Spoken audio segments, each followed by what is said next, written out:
الا قلت لك ام احسن واش نخدم نص الحركه ولا نخدم مدى حركي كامل، بطبيعه الحال غتجاوبني خدم مدى حركي كامل. وهنا جوابك صحيح نظرا للدراسات اللي داروا ما بين 1990 حتى 2010 تقريبا، فكانوا كيقارنوا التطور بين اشخاص كيخدموا نص المدى الحركي واللي كيكون خاص بجزء الانقباض مثلا في البيسيبس من 90 درجه ديالها حتى لعند الكتف، واشخاص اخرين كيخدموا من التحت حتى لعند الكتف. فلقاو باللي اصحاب المدى الحركي الكامل بنوا كتله عضليه كبر من الاخرين. المفاجاه هي من 2010 للفوق ولاو كيقارنوا ثلاثه ديال المسائل. اولا المدى الحركي الكامل، ثانيا جزء الانقباض اللي دوينا عليه، وثالثا جزء التمدد واللي هو من 90 درجه حتى لتحت، بمعنى تتسرح يديك كيتسمى كذلك بالجزء السلبي من الحركه. لقاو باللي احسن جزء في الحركه بالنسبه للبناء هو الجزء السلبي اللي هو جزء التمدد. تخيل معايا في اغلب الدراسات تساووا النتائج ديال الناس اللي خدموا مدى حركي كامل مع الناس اللي خدموا فقط الجزء السلبي.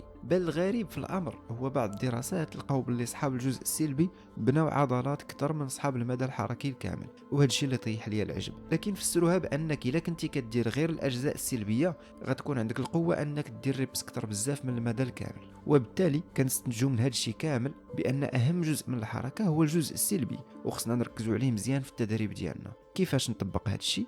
انا دابا نقول لك. اولا غير خصك تبدا التمرين في الريبس الاولى بمدى حركي كامل باش تحافظ على المرونه والانقباض ديال العضله، لان اهم حاجه هي الوظيفه ديال العضله ديالك وصحتك تبقى مزيان. ومنين توصل لسيدي للريبس الاخرين وتبدا تحس بالفشل تماك غادي تزيد واحد 3 ولا 4 ديال الريبيتيسيون يكونوا فقط اجزاء سلبيه. فجرب ورد عليا. فنتمنى نكون افدت. اهل مرتي ديال الكوتشين وما بقى غير نقول لكم ذاتس ات. كان معك يونس.